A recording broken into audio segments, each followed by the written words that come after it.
Okay, so I'm getting back into cooking and I've been experimenting with some different vegan cheese sauce recipes. Last weekend I did 3 cashew based cheese sauces, and this week I'm trying 3 that are coconut milk based. So we're gonna do that today.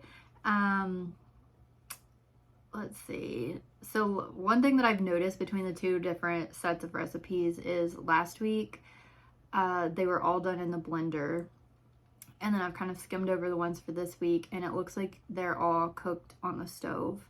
So that'll be a little bit different. So I'll see. Like, my goal is to find the one that tastes good but is also easiest. So kind of some middle ground between that. Ideally, I would like to find the easiest one. Ideally, the easiest one would also taste the best, but yeah, so we'll just see how it goes.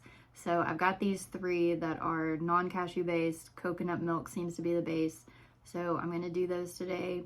And then someone recommended a recipe by the Minimalist Baker, and I've cooked some of those recipes before. No, I don't know if I did the cheese sauce, but I know like I've cooked some Minimalist Baker recipes before. So I actually got on the website and found out that they have 3 different versions of cheese sauce. So they've got a cashew queso, which looks pretty quick and easy. And then they also had a cashew-less queso. And then they had one that's made with, it's a white bean queso. So next weekend, I think I'm going to try those 3. And those all have a little bit different ingredients. Like, all of these have pretty similar ingredients. Like, they're all going to have nutritional yeast. Looks like almost all of them have garlic salt and onion salt. And then there's just kind of a little bit of a variety with the other ingredients. But yeah, so I will get to that. Okay, so I'm gonna start with this easy vegan cheese sauce, and I noticed they do list the authors at the beginning. So Michaela Vi, I guess. I'm gonna start with that one. I've already got the ingredients measured out. I've actually went ahead and measured out the ingredients for all of them. I don't have enough coconut milk, but I'm gonna try to make it work with how much coconut milk that I have. So this last one, I'm gonna be a little low on the coconut milk, but whatever, we'll just try it and see how it goes. But yeah, so I've got the ingredients measured out. I've got my stovetop ready to go, so we will get started on this first one. Okay, just put all of them in a saucepan and start with a whisk. Turn on, actually, I think I'm not gonna use this. I've got a stainless steel. I know it's not good to, I don't know what this is coated with, but this is an old pan, so it's probably toxic. So I'm actually gonna pull out my stainless steel pan, I think, if I'm gonna be whisking in it. Then simmer, and it's done. Okay, so that looks easy enough. The hardest part was measuring out the ingredients, so I will get this all in a pan and get it started. Okay, so I mentioned before that I live in my grandma's old house, and it did have some like cooking stuff in it. And so she had this like 7-piece stainless set, but this one pan has a bunch of black stuff in the bottom that I can't get out. So if anybody has any tips on how to get old cooked on stuff out of a pan, let me know. This one looked a little bit better, so I'm gonna use this one. That's the reason I don't like stainless, is because it is harder to clean. But yeah, I'll just have to research some ways to clean these. But yeah, so I will get started on this smaller pan here. Okay, so the first step says to just put everything in the pan, but I wanted to note, I think, yeah, all 3 of these. So it looks like if you use coconut milk, you add tapioca flour or arrowroot flour to it, I guess, to make it, I don't know, kind of firm up. I didn't have, I've looked at a couple of stores. Apparently we don't have tapioca or arrowroot flour around where I live, but it said you could use cornstarch, and I was reading somewhere that if you use cornstarch, to use like half of what it recommends. Some other ones said to just use the same amount. So I'm just starting with half, so it said 2 tablespoons. So I'm just starting out with 1 tablespoon, a thickener, that's what it's called. And so we'll see how that thickens, and then I guess if I need to add more, I can play around with it. But yeah, so I'm just gonna add this in, and then it says turn on the heat and whisk it. Okay, so I'll mix it up and then turn on the heat and then kind of stir it until the sauce is stretchy. So, okay. All right, so here's what we have. It definitely did thicken up and it cooked really quickly. You've definitely got to watch it the whole time. Be there the whole time, just stirring it. So yeah, we'll see how it goes. I will say it smells a little coconutty, so I feel like it's probably going to taste a little coconutty. If so, my roommate will hate these because he doesn't like coconut, but we'll see how it goes. And this one didn't make that much. The last time, like, it made all these different amounts, but I think all of this will fit in one of these smaller ones. We'll see how the other ones turn out.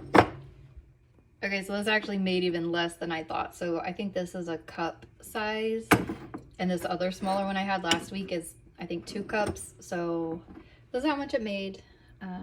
Just less than a cup. You can see the consistency. I think it'd be a little bit different with the tapioca flour or arrowroot flour, but I tasted it and I think it tastes pretty good. I feel like I can get a little bit of the coconut flavor, but I thought the flavor was really good. It definitely tasted really cheesy. I feel like this might get pretty hard though if I let it sit and cool down.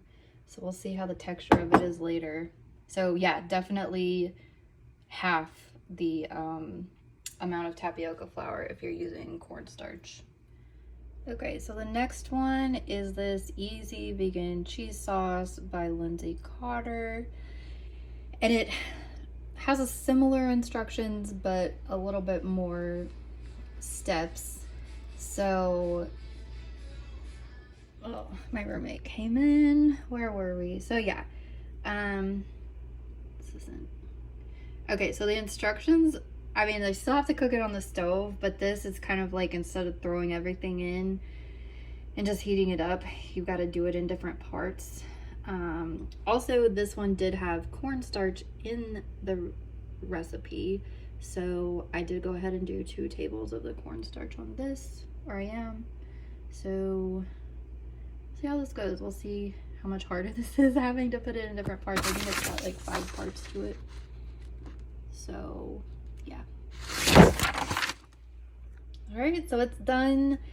I mean, it did have a few more steps in terms of like, I had to stagger putting the ingredients in, but it took less than 5 minutes, so it really wasn't that bad. And again, it has like the smell of the coconut. It has just like a little bit of a coconut smell, but I don't feel like I can taste it. And actually it tastes really good. So far these 2, I'm actually liking the flavor of it better than I did the cashew dip. It looks like this one did make quite a bit more, but I did use a lot more coconut milk in this one. So yeah, I think this one's gonna fit in the 2-cup bowl.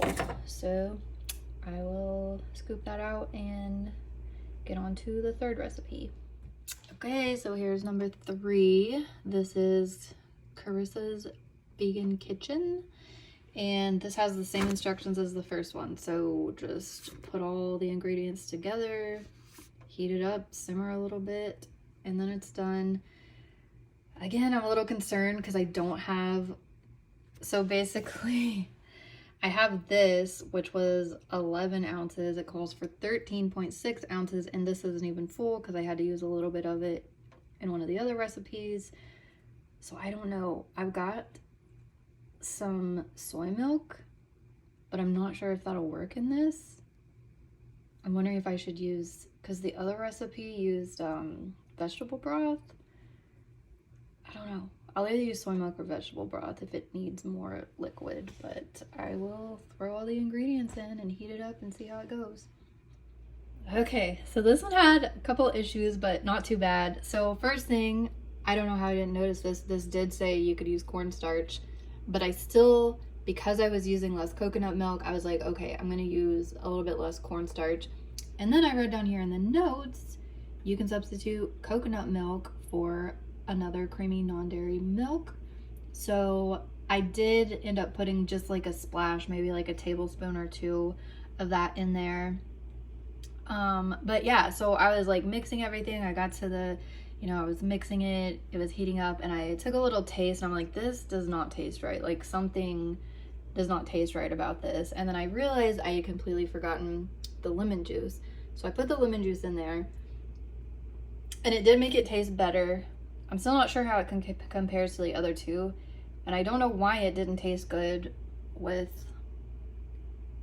the lemon juice, because this is basically the same exact recipe as the first one that I made, which didn't have lemon juice in it. But I don't know. So far I like the consistency of the second one probably the best, the one that had more steps in it to, like, as I was cooking it, to add the ingredients. But I don't know, it looks okay. Looks like this one made enough to fit in this 2-cup glass again, so I will scoop it into there and then I'll give you a look at how all three are looking.